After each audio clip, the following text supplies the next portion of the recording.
What's up, guys? Doc and Jock podcast here. It's me, Doc Danny. The other guy is Coach Joe, and the other guy is Mike Tarnapoll, who works with a cool company that I've been working with now for quite a little bit with my private practice in Atlanta, called InsideTracker, and it is a blood testing group that looks at biomarkers and gets some internal data about what's going on. So we wanted to have Mike on so he could answer some of the questions that we had about blood testing and hopefully inform you guys a little bit about how to get a better idea of what's going on inside. So Mike, thanks so much for joining us.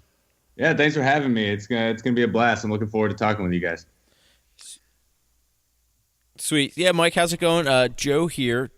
This is an interesting conversation, and I'm really excited to get into testosterone and all kinds of different stuff and getting to these blood analytics. But before we get into that, I know you have a big training base. We listened to you on another podcast, I think the Brute Strength podcast, and you were kind of talking about your rowing career and how you kind of fell into that. So before we get into the blood analytics, give folks a little background about your own your training history and what you like to do for fun outside of work.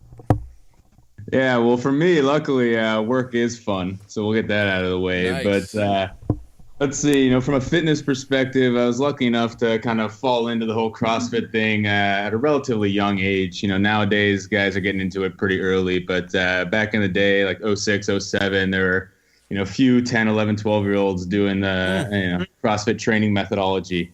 But I was out in Columbus, Ohio is where I grew up, hometown of Rogue Fitness. And I was lucky enough to begin my career with Graham Holmberg and Brendan Cowden, who now runs CrossFit Grandview out there in Columbus, Ohio.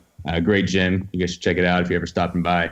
But they kind of showed me the ropes. I started with Graham, and with that kind of training output, I just started to get a little bit addicted to it at a young age and kind of moved with it and moved with the sports all the way up until I was about 17, 18, and I started competing a little bit. I made it to regionals in 2011, but ended up not competing, because of my rowing career. So the question then becomes, of course, how did I get into rowing? And it was through CrossFit, believe it or not. Somebody was watching me pull a 500-meter row piece that had rowed in college, and he said, "Hey, you should give it a shot." To which I replied, "Who the hell would do that as a sport?" No offense to any rowers listening out there. I was one, so you got to understand where I'm coming from. But you don't look the right way when you're going down the course, and you spend hours sitting on the machine. So at first I was like, probably not for me. But then, lo and behold, I was like, hell, I'll give it a shot. Fell in love with it. Ended up working out for me. I got recruited my senior year and rowed at Cornell University in upstate New York. And pretty much put CrossFit on the back burner for a while. And then once I graduated a few years ago, I kind of brought it back. And when I was there, I studied nutritional sciences, and then continued on to study that in grad school as well. Soon to be registered dietitian from a credentialing perspective.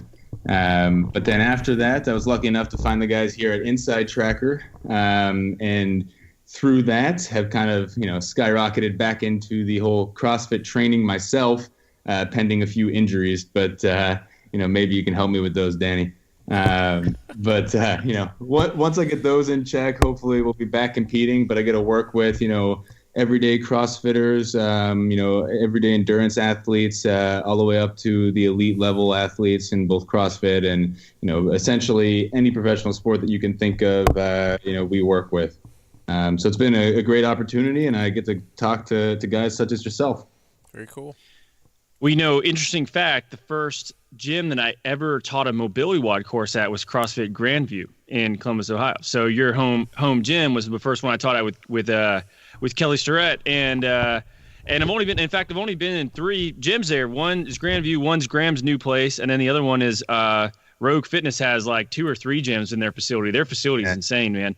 But Columbus is a great town. I really like it there, except every time I go there, it snows because I picked to go there in December, which is all my fault. I make my own schedule. That's stupid. But back to biomarkers. So here's what I want to get into, and I think this is an important question: is why should people look at this? Why should they spend money on this if from an output standpoint? What are they getting from it? Yeah, no, it's a great question, and generally, yeah. when people think about InsideTracker, if they've heard about us or, kind of talk about us in passing, we do tend to get categorized as a blood testing company. And yes, we do test blood biomarkers, but really for us, and, what I look at is kind of the bread and butter of what we do, is more along the lines of the interpretation and the recommendations that you can get from looking at the biomarkers.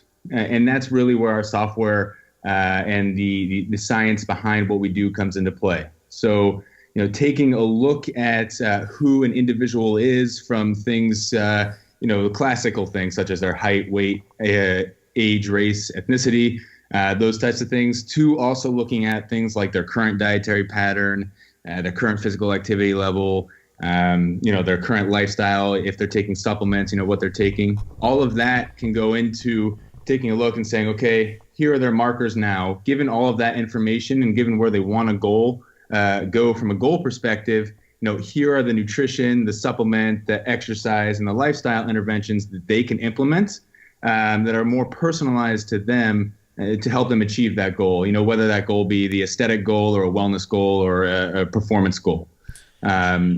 So it's really about adding that extra layer of kind of objective data to go ahead and assess, the multitude of different feelings that individuals have as they go throughout either 1, life, or 2, training, or 3, some certain type of diet, whatever it may be. So with the blood analytics you're doing and having studied it for a while, before we get into some specifics, what have you noticed in terms of the low-hanging fruit for we get a lot of CrossFitters, so, our average CrossFitter, not a gamer, not a regional qualifier, not even someone who might be even have ambitions of being competitive, but just your average person who does it for, recreation and to look good naked 3 days a week. What's the low-hanging fruit that you guys have seen in your blood analytics that, most people probably need to get tightened up, even, without even going through the analytics? Yeah, no, that's, believe it or not, if you would have asked me that a few months ago, it would have been a difficult question. But as we get kind of more and more CrossFitters on board, myself and a couple other of my colleagues as well work in this space, we're able at this point almost to go ahead and tell you if someone's doing CrossFit, taking a look at their blood work without them telling us that they do it. Wow. So there are a few definite low-hanging fruits. What we tend to see a lot of the times, and this is even for your even more so for your individuals who just come in and recently started CrossFit. Maybe they do it a couple times a day, 3 times or a week, maybe 4 times a week max. They tend to be undernourished and borderline overtrained. Overtrained I use very loosely, but individuals have an idea of what that might mean. So that's the word I'll use. But and with that, a lot of the times it's literally as simple as adding in carbohydrates. A lot of the times, in a good-natured sense, there are individuals who preach, carbohydrates in all sense are quote unquote, the enemy or should be, annihilated. And while that could be true in some twisted sense, generally what's going to happen there is you're not going to be eating enough calories to be able to sustain this new increased workload and output that your body is encountering and that you're subjecting yourself to. And with that comes some classical markers that we can get into here in a bit, but really kind of that overtrained symptom and feeling. So kind of if I had one takeaway right off the bat, as kind of like a miracle food for CrossFitters would be oatmeal. Adding it in. It's not a lot. For most people, we're talking, maybe for females, a 1/4 cup dry to a 1/2 cup dry, and maybe for males, depending on what the volume is, 1/2 cup dry to 3/4 cup dry, has done wonders for individuals. Now, why oatmeal specifically, and not just something like a sweet potato or another carbohydrate? Why oatmeal? That seems pretty specific, and I'm surprised to hear it be so specific. Oh, it's Sweet potatoes would certainly work, or something else would certainly work, as well as kind of that complex form of carbohydrate. But what oatmeal has in it that we're paying attention to specifically is a type of soluble fiber, and it's called beta glucan. And it's just been shown to have a little bit more of an effect on cholesterol levels and blood glucose levels than other forms of soluble fiber. And it's only present in oatmeal and bulgur. And since oatmeal is rather simplistic in that you can add it to a whole slew of things, or you could eat it by itself, or you can add foods to it to make it taste great. Simply, so that's the one we tend to recommend offhand. So I'm gonna tell everybody here. I've been not even now I'm fired up because I've been eating oatmeal lately, and what me and the wife do during pumpkin season here.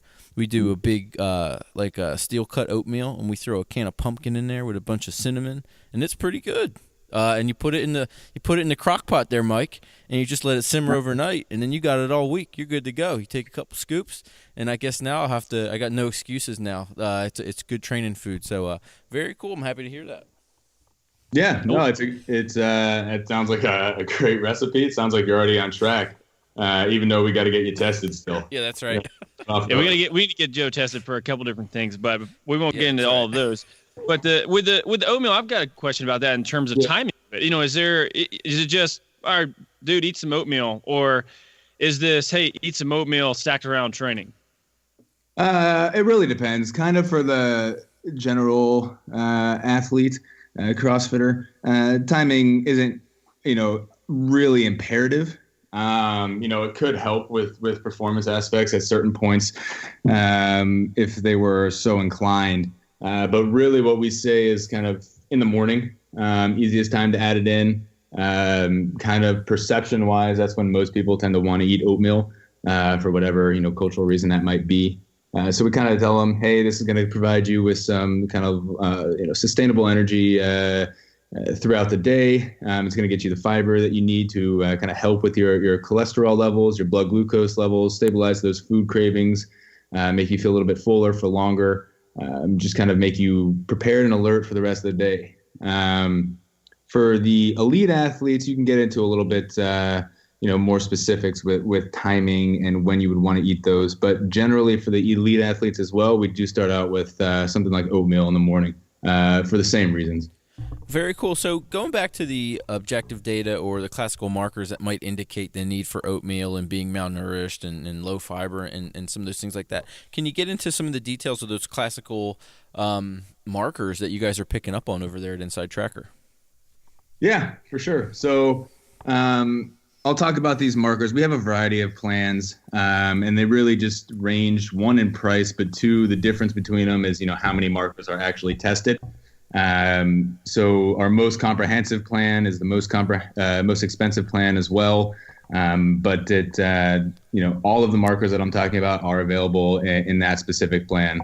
So if individuals go on the website and they're confused, they might not be looking at the plan that I'm talking about. But regardless, things that we can do, take a look at markers such as SHBG, which is sex hormone binding globulin. It's a protein. It's made in the liver. It binds sex hormones in the blood, such as estrogen and testosterone.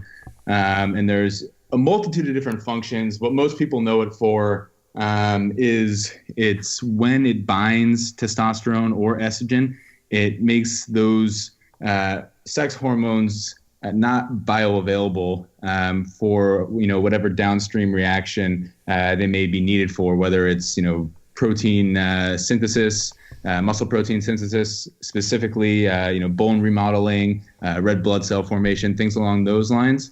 So in theory, or in that specific theory, it's called the free sex hormone hypothesis.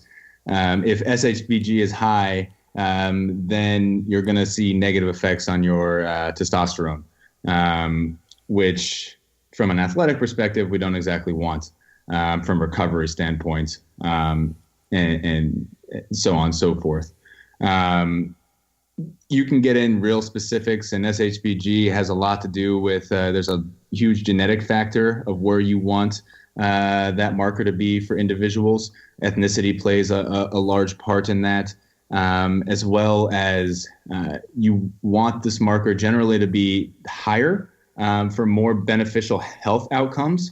You want it to be on the higher end of the okay range or the optimal zone. You don't want it to be a little lower than that, and you don't want it to be skyrocketed high. So really, for an individual, the importance comes down to kind of testing over time and generating what I like to call a performance map.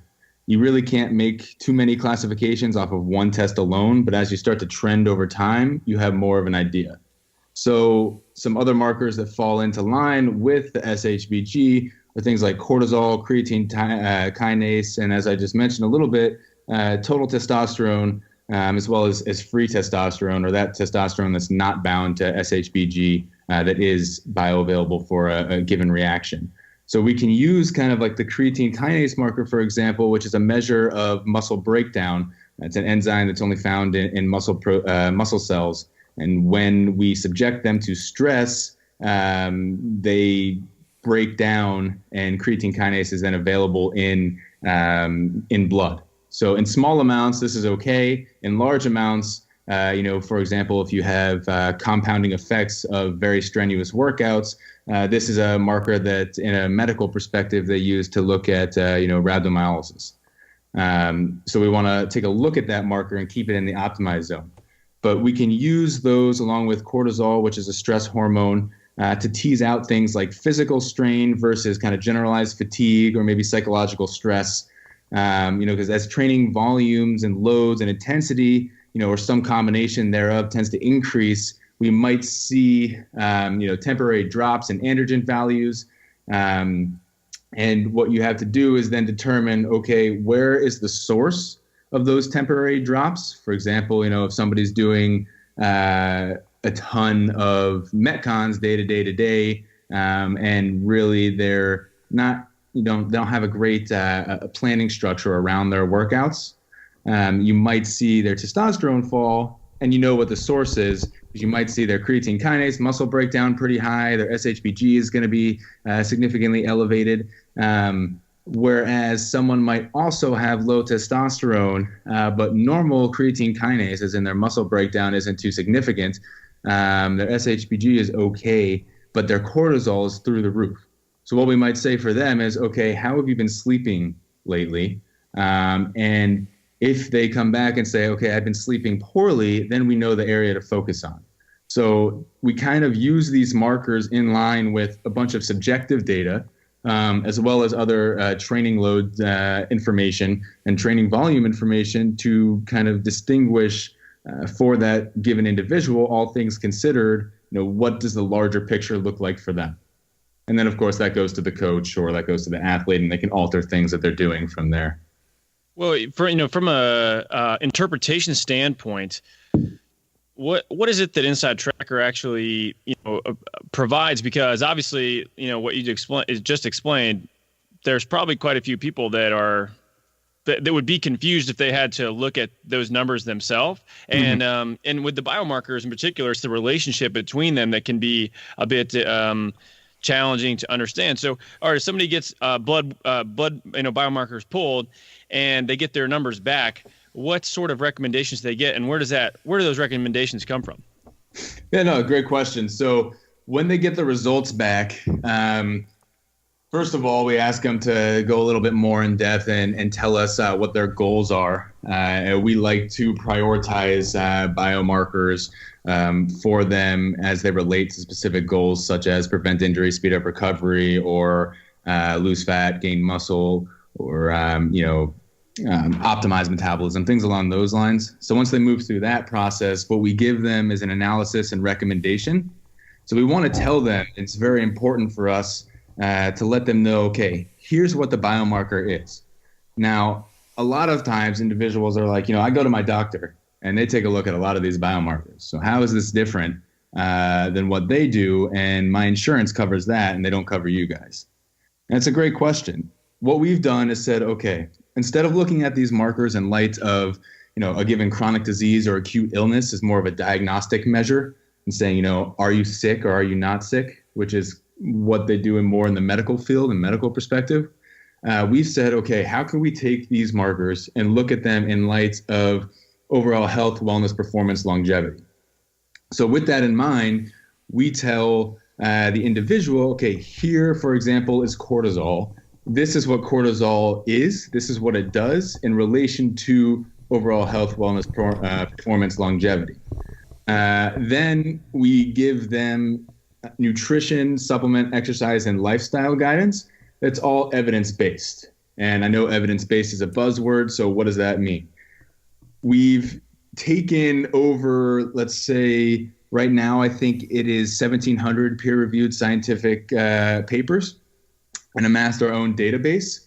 And all of these papers have been read by somebody on our staff, and our staff is made up of RDs, PhDs, MDs.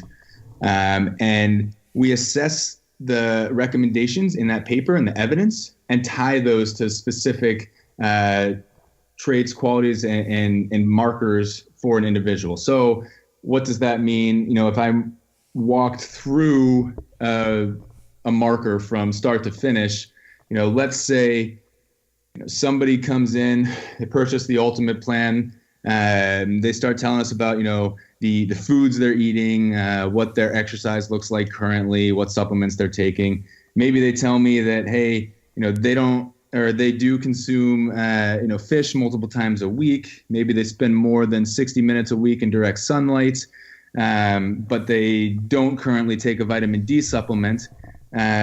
We get their results back and their vitamin D comes back low. You know, vitamin D is extremely important from an athletic perspective, also from an overall health perspective with regards to immunity, bone and muscle health. And so we say, okay, you have now told us that you eat fish a good amount of times a week. So there's really no reason for us to tell you to eat more fish. It's something you're doing. It's something you're not likely going to continue to, increase. You also told us that you spend a good amount of time in sunlight. So we're not going to tell you to spend more time in sunlight. So those are the two kind of largest food and lifestyle interventions that will help to improve your vitamin D, which you're already doing. So now we take a look at the evidence and pull from these papers and say, okay, clinically, the next step and what is kind of agreed upon is if you can't get it from food and you can't get it from sunlight, you know, the next step is to take a vitamin D supplement. So we could stop there, but what we've done to take it a step further is said, okay, now we know some more information about you. Not only do we know the actual vitamin D level itself, but we know things like your demographic, anthropometric information, and we can tie how we think you might respond to vitamin D supplementation, given things like your ethnicity, et cetera, and say, okay, you should take a vitamin D supplement, but given your numbers and everything we know about you, you should take this much vitamin D for this amount of time until you retest. And that kind of specificity holds true across our, intervention categories and the recommendations we provide. And all that's available for the individual through the portal and the platform online. So you brought up an interesting thing where it's like, my insurance covers this, but not that. And my question to you is, if someone does get the test done at the doc or medical person, they have their printout, they have their sheet, they have their information. Will you interpret that data as well and then provide the consultation services, or is it we want to do all of it? No, 100%. Okay. Like I said in the beginning, the focus for us is the recommendations, and up till this point, where we are now with healthcare and how you want to get into that, I'd like to avoid it, quite honestly. Okay. That was a joke. But where we are now, the whole preventative nature hasn't quite caught up. So for us to get the results, this is kind of the means that we have to go through at the currently the way we do it. But in an ideal world, individuals would have access to their own blood data and would simply be purchasing the software to get the interpretation and actually do something about their results. Well, it seems like I'm sorry, Danny. I was going to say it seems pretty. Go ahead, Joe. It seems smart to me that people would have access to that. I mean, because we hear so much in whether it's supplementation or training, you get into this concept of I feel this, I feel that, and it's pretty subjective. But to have this data to say, well, no, actually, it's not how you feel. This is what's happening. Seems to make sense. So I just wanted you to continue on this trend, because to me it also seems like over time this is much more valuable information than just kind of a one-off test. So I want to talk about maybe for a moment about how long and about how many tests do you recommend the average person kind of get into? Is this a 3-month kind of deal, 6 months? Can we get a good portfolio together in a year period? So what's that look like? Yeah. So, generally, you got to take a look at what an individual's goals are. It's highly important. Yeah. Is their goal overall health, or is it performance, or some combination of the two, or something completely different, preventing injury or speeding up a recovery, and they really don't care about any other aspect. But, kind of with that considered, you're sort of right in that one test, there is less value. And that really, again, depends on the goals, but also depends on the interpretation of the results. So if you're looking, at an individual's metabolism markers, things such as blood fasting glucose levels, LDL cholesterol, HDL cholesterol, triglycerides, and they did the test correctly, that is, they fasted for 12 hours beforehand, likely what you're looking at is a pretty good indication of dietary patterns for the past at least a few months. Now, you're right. If you start to look at some other markers such as testosterone, you might see some more fluctuations there day to day, week to week than you would in the other ones. So for the general individual, we say the gold standard for testing is quarterly, 4 tests a year. And really the idea there is to go more in depth with the analysis itself versus, having more analyses to do. Now, when you start to get to more elite athletes, you can up the amount of tests a little bit and kind of pair it more with some other training data and input to provide a little bit, of an additional insight. But generally, 4 times a year is kind of the gold standard. 2 times a year is still good. Again, 1 test, not the greatest. Better than nothing, 100%, but not the greatest. Well, talk about this inner age kind of a test that you guys have, because I think that part of the value to some of this stuff, and I've definitely noticed this myself in terms of having a quantifiable number, is just that. It's something to track. It tells you where you're at on a spectrum, and even somebody like my dad who recently started training again. It took him seeing a test in a bod pod that he had way higher body fat than he thought he did, which I don't know why he thought it was low, because he hadn't done shit in like 10 years. He got out of the military, so it was bad, but to the point where.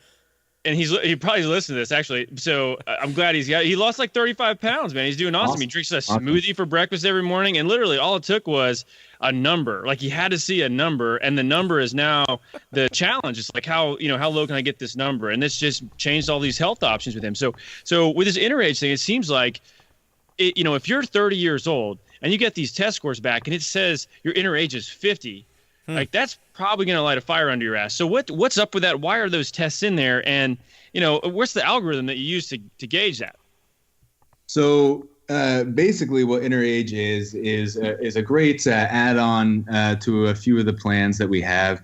And as you're kind of hinting at, it's the perfect gamification of blood results, right? Taking all the way down from detailed science, taking it all the way back up and putting a number on it. Slapping that number on it and kind of making it more or less a game.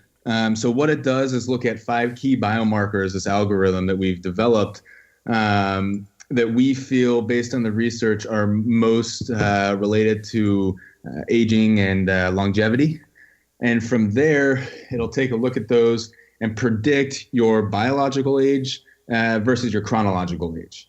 So the idea is, how old are you on the inside versus the number on your driver's license? Very similar to a car. When you sell a car, sometimes the mileage is much more telling than the actual year of the car itself. So the idea is very similar to that. So what we do from there, once we actually get your data and your results back and we give you a number, we offer what we call focus foods.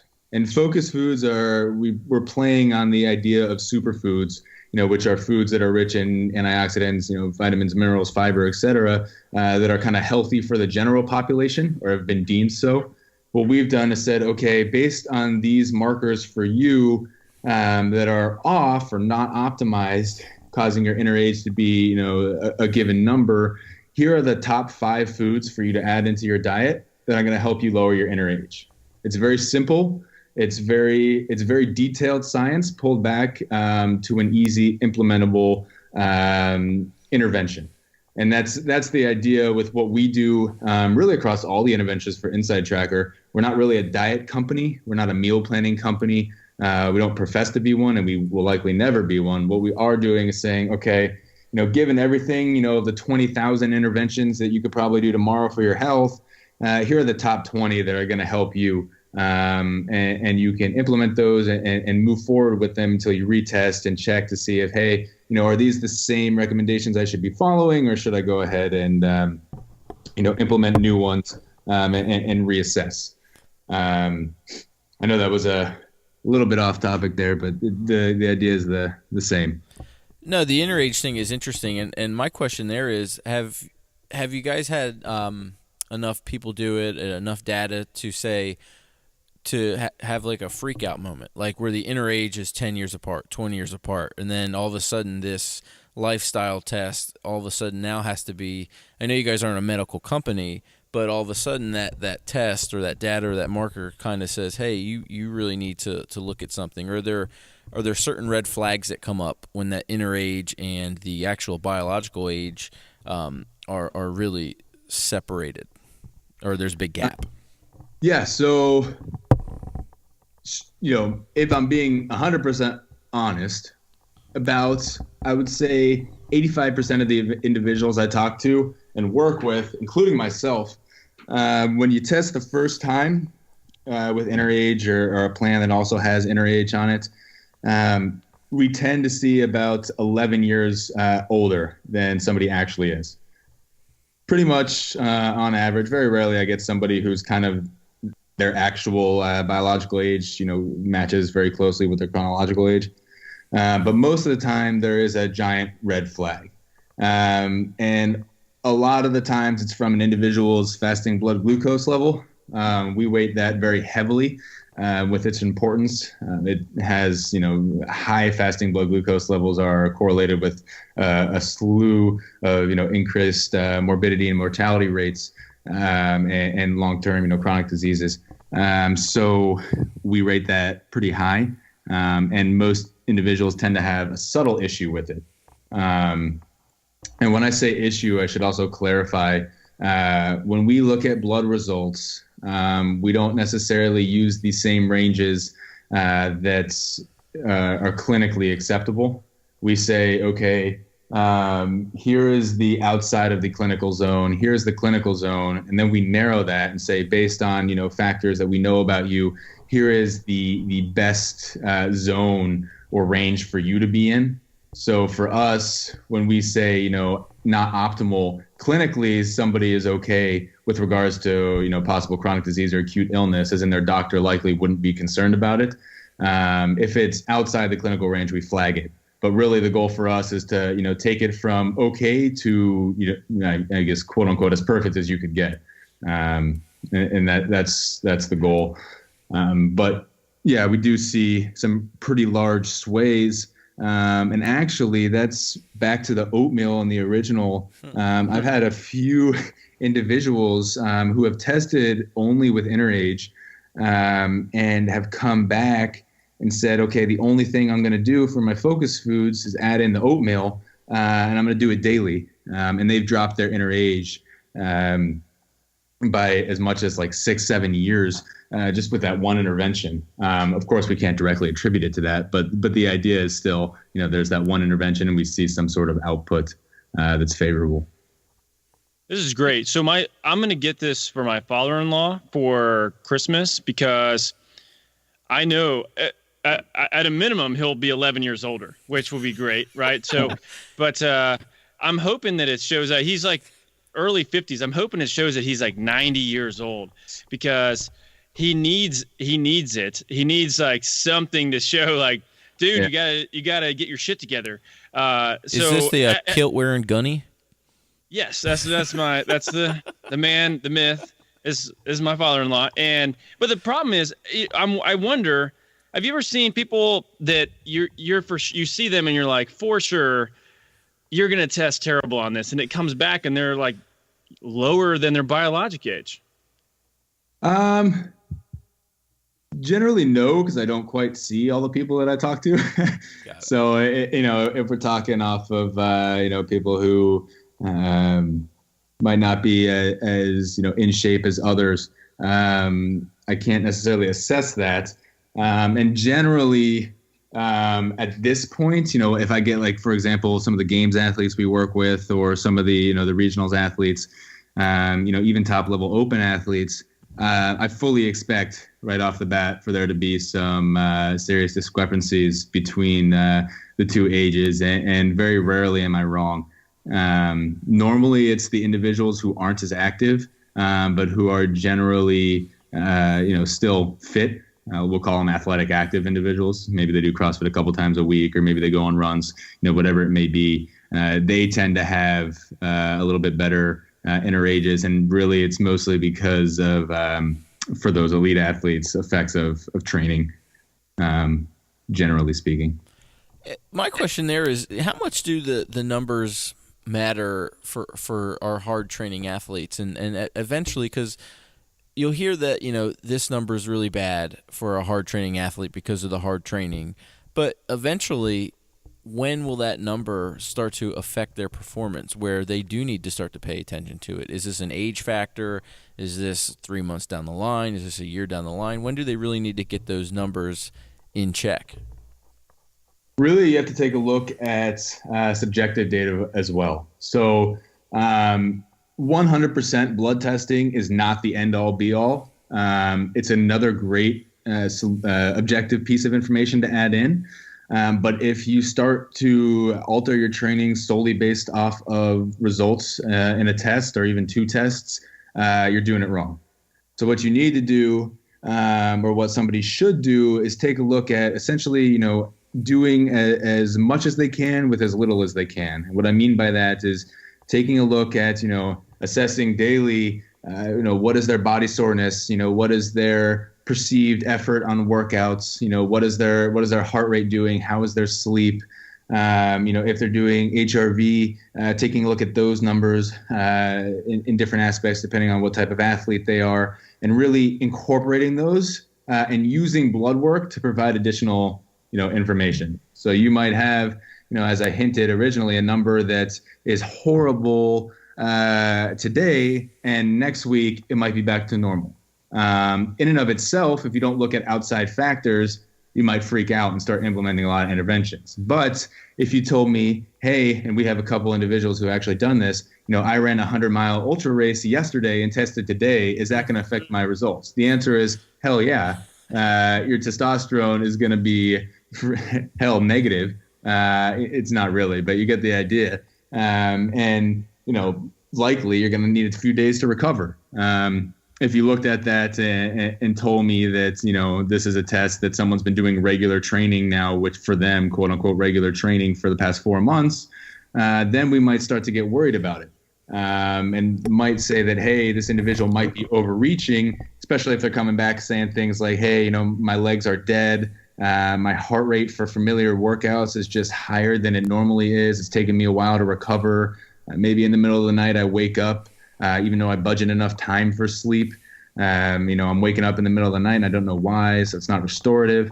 If they're telling you those things, then you start to say, okay, we need to drop another test in here. We need to see what the general trend is. More so than the number itself, we want to see an upward trend. If there's an upward trend, we know, hey, there's something here from nutrition, lifestyle, exercise perspective that we can implement to help this trend continue upward, so we can train to improve versus training to get tired. And those are two kind of different things. Well, I think we've kind of pieced together that kind of looking at the blood test work is important. If people are interested in actually doing some of these tests and they want to look at InsideTracker, where can they get more information about plans that are available, or maybe trying to figure out what's the best fit for them? Yeah. They can go to the website, InsideTracker.com.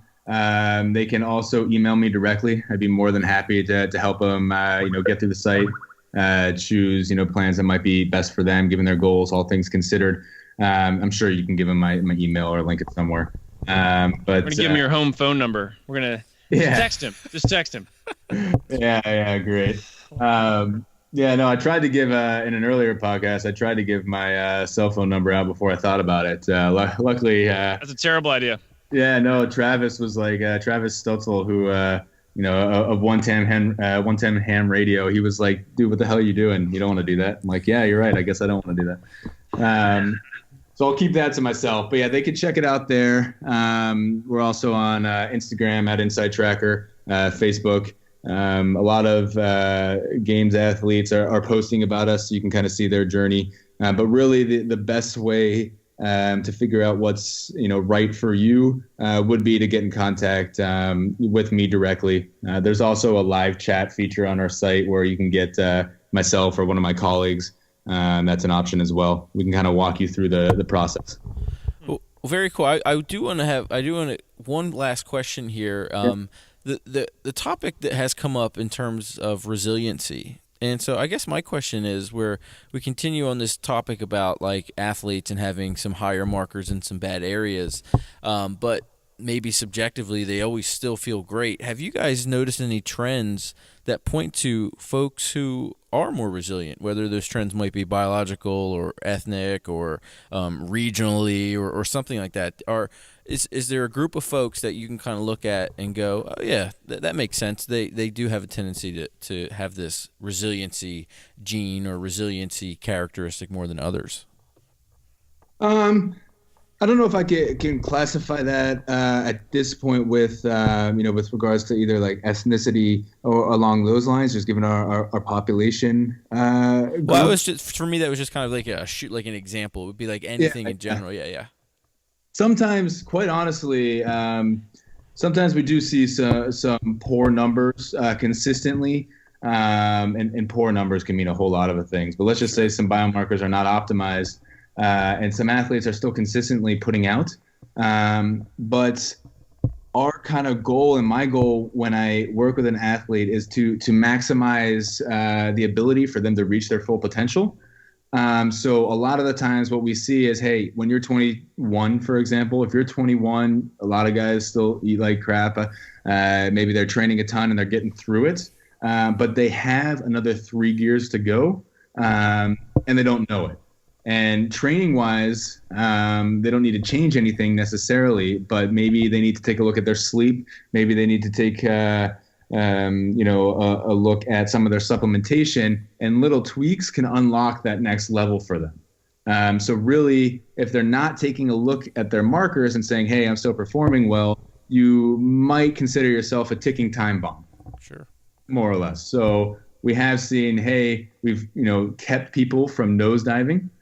We've also tried to keep individuals from nosediving, and they didn't want to listen, and they end up getting hurt or injured along those lines, or not performing at the level that they want come game day, even though practice has been great, which is unfortunate. But again, using all this information, you can kind of piece together a playbook for individuals. For what's going on currently. And then, as you move into the next season, you can take a look and say, hey, this is what worked. This is what didn't, because I have all this data and all these data-driven solutions for me to move forward with. Sweet deal. Well, Mike, that was great. I'll tell you what, I didn't bomb the podcast, because I'll tell you what was on the tip of my tongue the whole thing was I take ashwagandha root. And one of the only reasons I take it is because I wake up with an erection, and I think that's important. I've heard on many podcasts with many guys that that's a big deal. So maybe I would say, is that kind of a subjective way to say that, hey, my T levels are pretty good? I'm sure my wife is going to be embarrassed that I even brought that up, but what are we going to do? It's kind of a side way for her to do something about it next time that happens. But we'll work that out. But dude, that's like when we were in Houston and you were bragging about those weightlifting pants you got from the Polish weightlifting coach. Yeah, from Coach. You've been talking about them all weekend, and I was like, dude, let me see his weightlifting pants. You go, I need a minute. Yeah, that's right. You slept in the motherfuckers. I did. I was fired up. Well, don't let Coach Yats know. But, Mike, this was great. It's cool. Yeah, I think it's real important for folks to just get more information. And it's cool that you guys are doing this. And I really think it's neat that you pair it with this coaching model and really try to take care of people with it. So, fired up, man. Glad we had you. We're doing it, Danny. We did it again, proving that if you have a body. You're an athlete. Thanks a lot, guys.